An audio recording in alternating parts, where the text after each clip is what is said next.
del Malbrán, si es cepa difícil? Todavía no hay respuesta sobre qué cepa es, se están analizando. Lo que sí fueron, estos casos fueron a esperar los resultados a los hoteles de la capital federal. Bien. La pregunta es, ya está la circulación de las cepas difíciles, para decirlo rápido, ultracontagiosa y demás. Vos me dirás la característica. ¿Es inevitable que tenga circulación comunitaria, Carlos? Sí. No necesitamos las cepas de Manaos o de Sudáfrica o británica o la que fuere para ya tener un problema. Estas cepas, todo lo que nosotros hacemos lo hacen rendir la mitad. O sea, vos pones cualquier restricción, que para las cepas anteriores era eficiente en un grado 10, bueno, con estas cepas es eficiente en un grado 5. O sea, tenés que duplicar tus acciones. ¿Esto es distancia? Todo lo que vos hagas es la mitad de eficiente, por eso sabés que es 2 veces más contagiosa. Entonces, y además, el riesgo que se agrega es que vos vas a tener el doble de letalidad porque vas a tener el doble de gravedad. Entiendo perfectamente. Ergo, vos vas a necesitar el doble de capacidad en respiradores y terapia intensiva. Por eso colapsaron prácticamente las terapias intensivas en todos los países donde agredió. Así que yo lo que veo es que es una situación sumamente delicada, que hoy no se dispara porque la mayoría de los contagios son con la cepa anterior, llamémosla clásica. Como la mayoría de los contagios son con la cepa clásica, el mundo hoy en día se nos parece en la Argentina a lo que ya veníamos viendo. Y entonces va como remolona la curva. Pero eso es cuestión de tiempo, porque la otra cepa tiene una ventaja competitiva sobre la clásica, y al final la va a sustituir. ¿Me permitís que te haga una pregunta cero técnica, casi de café, pero que intenta ser gráfica? Esto no se termina más. El año pasado estábamos con la angustia de la aparición de la enfermedad. Cuando llegue la vacuna llegó. Y estamos otra vez, digo, no avanzamos, impresión, no avanzamos 5 pasos. Porque esta pandemia es de tal gravedad que no se puede, o sea, conmociona muchas dimensiones de la sociedad. Y el problema es que estamos muy cortoplacistas. Todo lo que hacemos es como si se fuera a acabar sola. Eso es lógico porque el ser humano tiende a no soportar las cosas que son de mediano plazo. O sea, cuando ves una enfermedad va a durar 2 años, claro, uno tiende a vivir el día a día. Pero la realidad es que todo lo que se haga con un criterio inmediatista es suicida. Porque la pandemia, la coyuntura, o sea, ¿cómo soluciono hoy? Pensando de acá a 7 meses y planificando de acá a 7 meses. Porque, ojo, que esto se comporta como frenar un portaaviones. ¿Vieron el barco que encalló en el canal? Sí, porque claro. ahí hace falta 3 kilómetros para frenarlo. Cuando vos empezás a ver el aumento de casos, para frenarlo después necesitas 100 días. Entiendo perfecto lo que me estás diciendo. Alguna vez, leyendo mal, viste que los periodistas tendemos a leer de todo un poco superficialmente y nos equivocamos, leí que el virus se podía cansar. O sea, que podía en algún momento desaparecer como la gripe española, creo. ¿No hay chance que este virus se canse? La gripe española desapareció cuando logró su umbral inmunológico, cuando contagió a toda la gente que podía contagiar y generó 50 millones de muertes. Los virus no se cansan, es decir, nuevamente es un engaño que nos viene a la mente querer que se vaya rápido. El virus cobró 60.000 vidas de argentinos infectando a 6 millones de argentinos. Todavía quedan 38 millones de argentinos susceptibles. Ergo, vos podés repetir el mismo esquema 6 veces.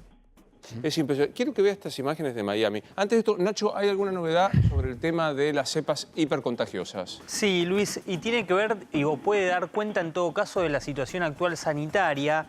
Es interesante porque hoy el gobierno confirmó que hay transmisión comunitaria, se detectaron 13 casos de cepa del Reino Unido en la Ciudad de Buenos Aires y el Gran Buenos Aires, 3 casos de la cepa de Manaos autóctonos en la Ciudad de Buenos Aires, 34 casos de la cepa de Río de Janeiro en lo que es el AMBA. Ahora, hay un dato, Luis, que puede, y esto aprovecho también al doc para preguntarle, porque las muestras fueron tomadas entre el 1 de febrero y el 15 de marzo, Luis. Claro. Estamos hablando de un periodo bastante atrás. No son muestras que se hayan tomado esta semana, la semana pasada. Otra vez sopa. Exactamente, son 45 días como mínimo hacia atrás. Entiendo. Que pueden dar cuenta de que actualmente los casos que se reflejan en esta suba de contagios, una aclaración además, Hubo 29 horas de casos contabilizados. ¿Por qué? Porque hubo un error de sistema. Entonces, los datos de hoy, que son 14.000 y que nos preocupan, tienen 5 horas de más, es decir, un 20% más. Pero, Doc, le pregunto eso. El tema de la cepa, ¿puede ser que estemos viendo esta curva de contagios en base a las nuevas cepas?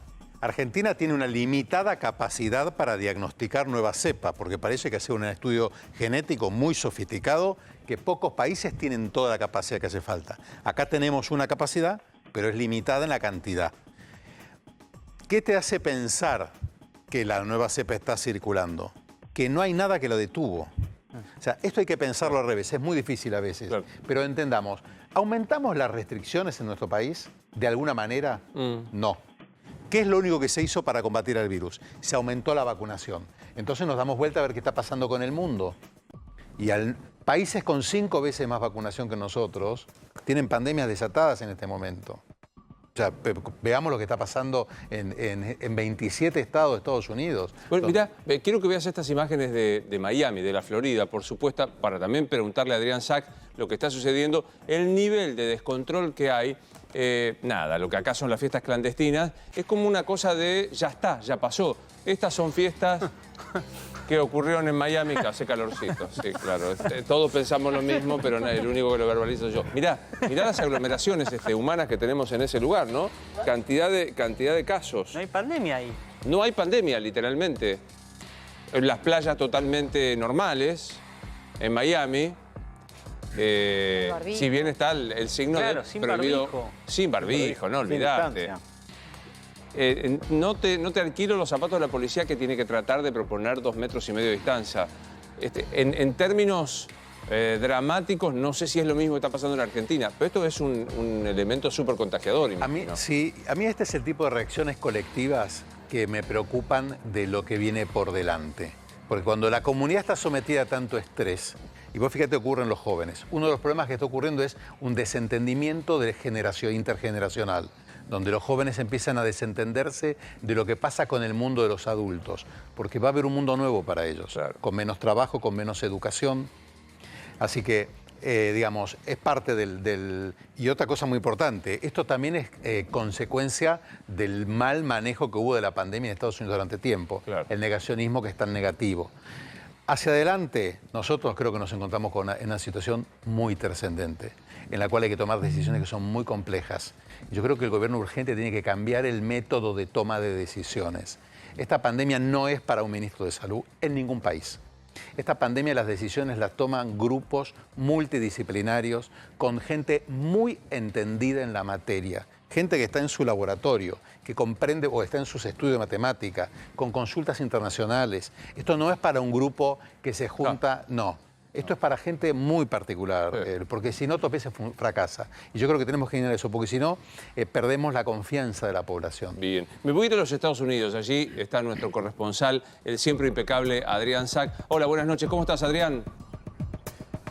Hola, buenas noches. Después de esta presentación voy a tener que esforzarme para mantenerme impecable. Hágalo suyo, hágalo suyo. A ver, para justamente no permanecer impecable, creo que me van a acompañar las imágenes de lo que están haciendo los jóvenes en Miami, que en este caso hay que ponerlo en contexto. Se trata de los Spring Breakers, es decir, los que se toman las vacaciones o el recreo, el receso de primavera, que normalmente son estudiantes de los 2 últimos años de la high school, del secundario, o del primero de la universidad, ¿no? Del college, como le llaman acá.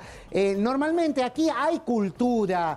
Todos los años, para esta época de la primavera, hay una semana de recreo que suele ser de desenfreno y suelen ir sobre todo al estado de Florida, ¿no? Y particularmente a Miami, que es de donde estamos viendo estas imágenes. Bueno, ¿qué pasó este año? Además del descontrol clásico que ha sido reflejado en varias películas durante varios años, se sumó que muchos venían con una represión muy fuerte en sus estados de origen.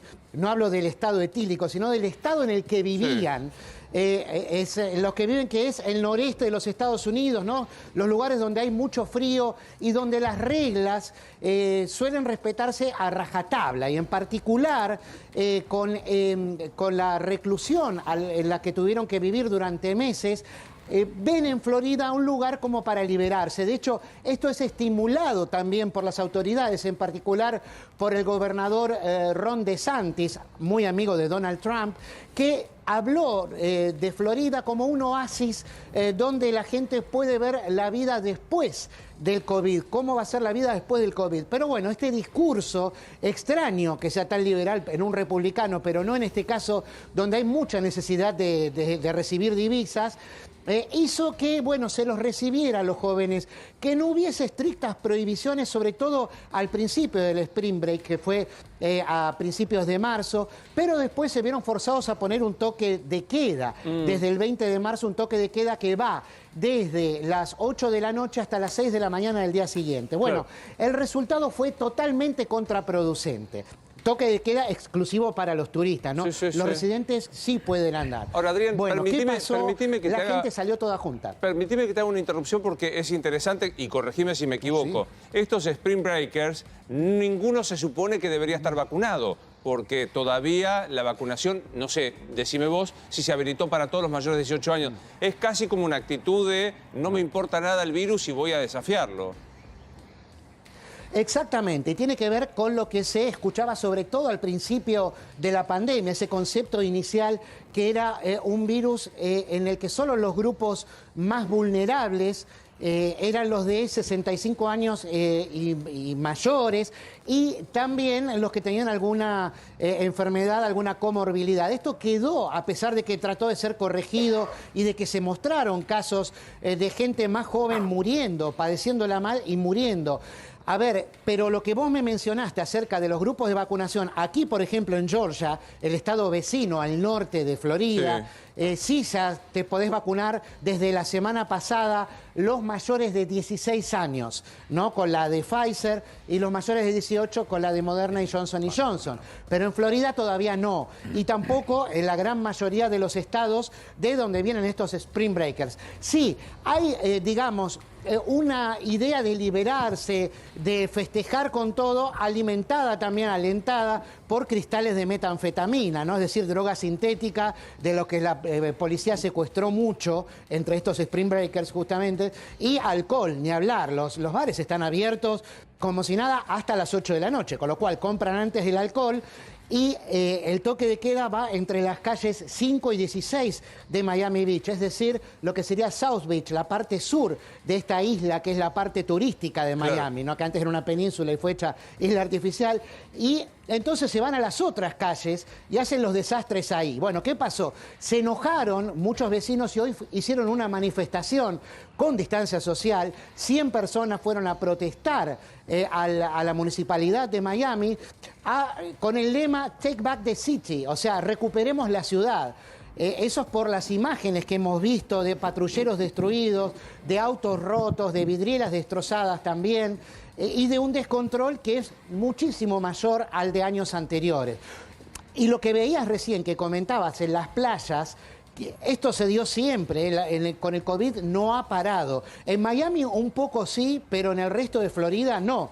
Yo estuve en julio, estuve en septiembre, estuve hace menos de un mes también en Florida, y la verdad es que la distancia social en las playas, olvidate. No existía. Ahora, Adrián, el barbijo también. Contame cómo reaccionan las autoridades, qué hacen frente a esto, cuál es la política de las autoridades de seguridad y cómo reacciona la gente frente a la aparición de la policía, porque ahí estamos viendo imágenes claramente de los camioncitos de la policía, de algunos uniformados, que me pareció ver no tienen barbijo, por lo que me pareció ver recién, a lo mejor me equivoqué. La policía no. ¿Pero la policía no usa barbijo? No.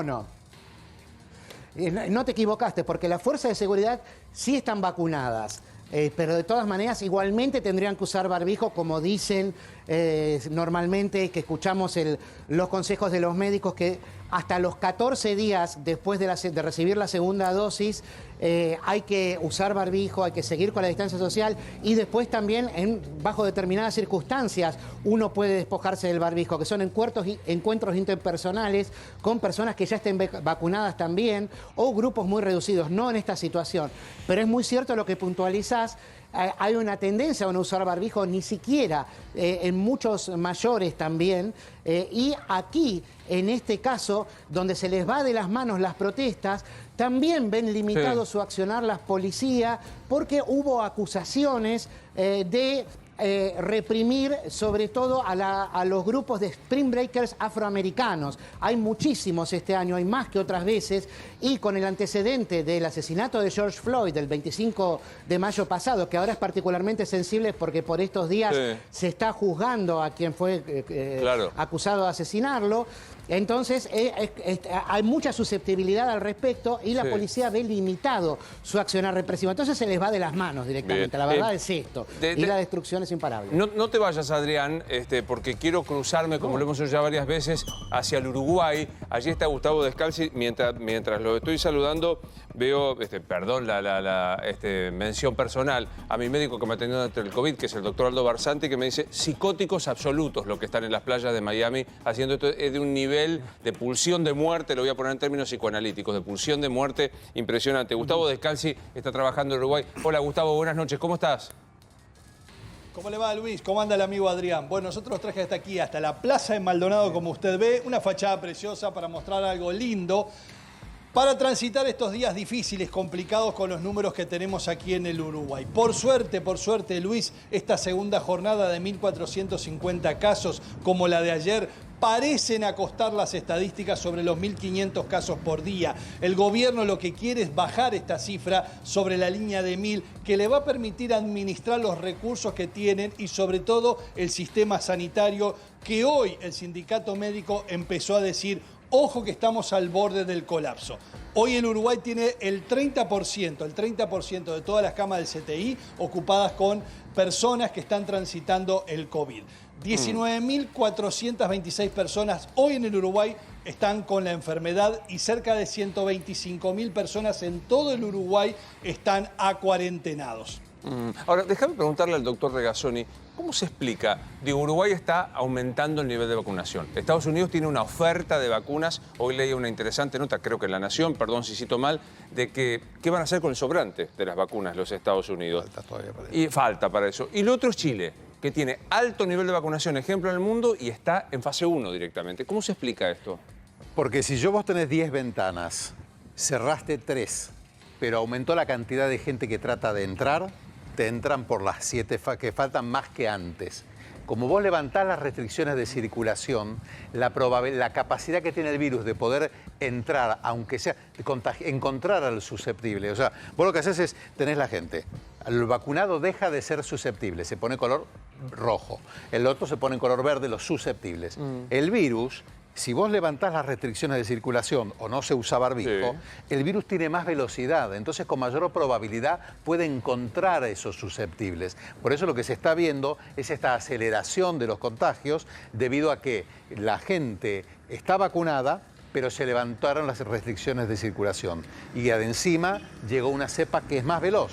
O sea, vos pensemos, los virus estos es como un velociraptor, o sea, la capacidad de encontrar personas es mucho más alta. ¿Por qué? Porque el que está enfermo, si antes eliminaba 1 millón de partículas, ahora, una hipótesis, ahora elimina 2 o 3 millones de partículas. Bien. Entonces la capacidad que tiene de contagiar y la otra persona va a recibir mucho más virus. Eso explica lo que está ocurriendo. Además, las vacunas tienen una efectividad promedio del 80%.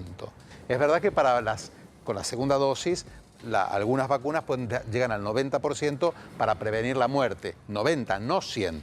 Hay casos de personas que murieron vacunadas. Estamos repasando lo que sucede en este momento con ya la aparición. Rosario, concretamente lo que hoy anunció el gobierno es que hay casos de cepa británica y de cepa Manaus, ¿verdad? Sí, cepa Manaus, cepa Río de Janeiro y cepa californiana. No es la que más preocupa esta última, sino que sí las que preocupan son la de Gran Bretaña, las de Manaus y la de Río de Janeiro, porque tienen más mortalidad, se transmite mucho más rápido y hay más hospitalizaciones por estas cepas en Capital Federal y en Gran Buenos Aires, pero también en Córdoba. Dije bien, hay británica, hay Manaus y hay Río de Janeiro. De California no me la sabía. No, es una de las mutaciones que llama la atención por el lugar donde la mutación. Las dos complicadas son Manaus y británica y lo que hay que ver es cuál de las dos termina predominando en la pandemia. Pero reitero, sin esas cepas, igual estaremos en un grave inconveniente. Y repasemos, Nacho, lo que vos habías dicho respecto de la cantidad de conteos y de lo que pasó en la jornada de hoy, ¿eh? Bueno, Luis, hoy se contabilizaron a lo largo de 29 horas, es decir, las 24 horas que habitualmente se contabilizan y 5 horas más. Esas 5 horas que van entre las 14 y las 19, generalmente a las 15 siempre está el parte diario, está colgado en la web. Esta vez se demoró un poco más, hubo una caída del sistema, se contabilizaron un 20% más de casos. Evidentemente eso influyó en que se hablara de 14.014 casos. Igual el número, por ser un lunes, hubiera sido alto, Luis. 11.000 casos un lunes cuando contabilizás 12 horas al menos del día domingo es importante. Me quedé con esta expresión que vos tenías, Carlos, que no es para un ministro solo, no es para una gestión nacional sola. Primero, ¿cuáles son los países que van a salir mejor parados de esto? Que tiene 3 niveles, ¿no? Es la crisis sanitaria, la crisis económica y después el conflicto social. Los países que mejor se puedan organizar. Pero hay que organizarse como el futuro, no como el pasado. Porque este virus es una distopía, o sea, nos está enfrentando algo nuevo. Médicamente podríamos hablar horas acerca de la revolución que está viendo la medicina. Entonces necesitamos un comité multidisciplinario, independiente, crítico, que no diga lo que el gobierno necesite, sino que diga lo que la ciencia diga. Porque eso va a elevar el debate público y además va a poder, es decir, va a dar confianza a todo lo que se haga. Vamos al ejemplo ahora del monitoreo epidemiológico que hay que hacer. Las variables que hay que ver para definir, ¿se va a cerrar o no se va a cerrar? ¿Qué se va a hacer con las escuelas? ¿Qué se va a hacer con las elecciones? Todo eso no puede seguir tomándolo la política, porque va a llevar al deterioro, porque vamos a terminar politizando la pandemia, cosa que ya ocurrió también en nuestro país en el último año. Hay que descartar eso. Y después, la estrategia tiene que ser dentro de un plan. ¿Qué quiere decir dentro de un plan? Primero ves el indicador y después ves qué haces. No al revés, que es lo que está pasando ahora. Entonces, ¿cuáles son los indicadores concretos? ¿Es el R? Bueno, muchachos, R arriba de 0,9 es inaceptable. Porque R arriba de 0,9 estás a un par. Repito, es como frenar un portaaviones. Necesitas 5 kilómetros. Todas las curvas, cuando se dispararon exponencialmente, venían remoloneando en 100 casos, en el país que quieras. 100 casos y de golpe, ¡tuc! Nosotros estamos en 140 casos. Entonces, anticipémonos, porque cuando la curva se pone empinada, es decir, tenés ese exponente, que es el famoso R, por encima de 1, son 110 a 120 días de crisis. Te entendí. Gustavo, hoy, descalzi le digo en Punta del Este, hoy Florencia Cariñano nos decía en la radio, la titular de Migraciones, que se reduce a una sola frecuencia diaria el buquebús. Semanal. Una sola frecuencia semanal, me corrige muy bien Rosario Ayerdi. ¿Temen en el Uruguay, porque allí hay en varios departamentos la presencia de las cepas complicadas, temen que pueda quedar aislado el Uruguay respecto de la Argentina, Gustavo? Hasta ahora teníamos 3 frecuencias semanales del buque del Río de la Plata, se reduce a 1. No hay necesidad de tener más buques porque las fronteras están cerradas. Uruguay está en la antesala del confinamiento. Quiero decírselo, el presidente hoy mismo que se vacunó dijo: el Uruguay no va a militarizar la calle. Uruguay va a apostar a la libertad y a la conciencia ciudadana. El Uruguay tiene hoy más de 8 departamentos con la temible cepa de Manaus. Y quiero contarles a ustedes que, según los datos que hay, que son muy pocos, dicen los científicos, porque es una nueva variante que está muy poco documentada, entre 2,5 y 3 es la velocidad de contagio. Yo, por ejemplo, Luis, me vacuné hace pocos días. Pero nada me impide que me pueda enfermar nuevamente, sí, que me pueda agarrar el bicho. Me voy a dar la segunda dosis el día 14 de abril. En esa fecha mi país habrá vacunado 1 millón de personas ya con la primera dosis y cerca de 500.000 con la segunda dosis. Si los números están bien y el cronograma está bien, el Uruguay va a llegar a fines de abril con 1 millón de ciudadanos, de personas que habitan en mi país con las 2 dosis. ¿Que representa qué porcentaje de la población total, Gustavo, del Uruguay?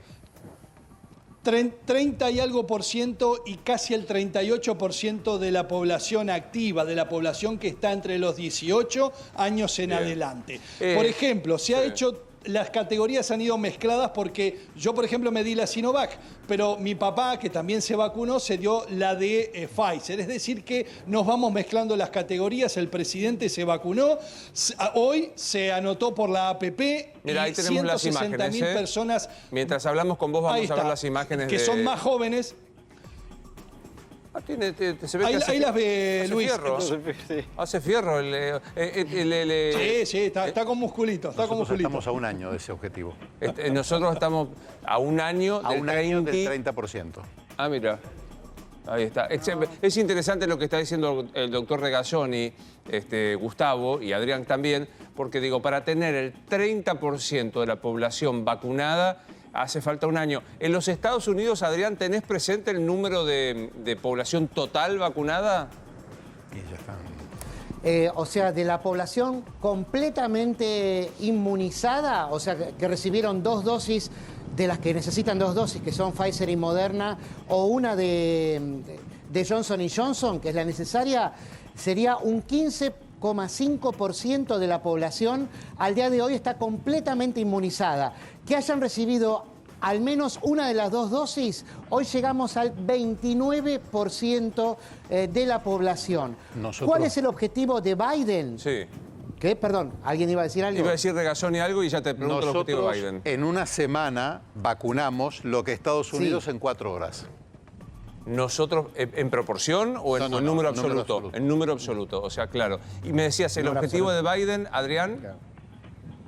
El objetivo de Biden es, dentro de 3 semanas, es decir, dentro de 21 días, tener al 90% de la población adulta con al menos una de las 2 dosis. La población adulta aquí en los Estados Unidos serían unos 255 millones de personas, sobre 330 aproximadamente en total. Pero bueno, es el objetivo que creen que va a llegar a este objetivo, porque hemos tenido números casi mágicos en vacunación, ¿no? Por ejemplo, Johnson & Johnson, que no iba a llegar a aplicar 20 millones de dosis para fin de mes, es decir, para el jueves, las va a llegar a aplicar. O sea, era un número que nadie iba a creer porque iban por 5 millones aproximadamente hace 10 días y ahora van a llegar a estos 20 millones. Por el lado de la vacunación van extraordinariamente bien. Ahora, el gran problema es el que hablaba Regazzoni hace un ratito, justamente que hay una cuestión de ventanas y de personas que pasan por ellas y a eso se refirió exactamente hoy la directora de la CDC, ¿no? El Centro de Control de Enfermedades Infecciosas dependiente del gobierno de los Estados Unidos, que usó una frase que preocupó a todos hace un par de horas nada más. Habló de que ella tiene un presentimiento de que hay una catástrofe inminente. No se sabe si lo dijo para asustar o no, pero el número de contagiados sigue alto. Está en 55.000 por día en la última semana y no logran doblar esa curva. Las hospitalizaciones que iban bajando no solo se amesetaron, sino que el fin de semana pasado empezaron a subir nuevamente. Estamos en un número muchísimo más bajo del que estábamos, por supuesto, en enero.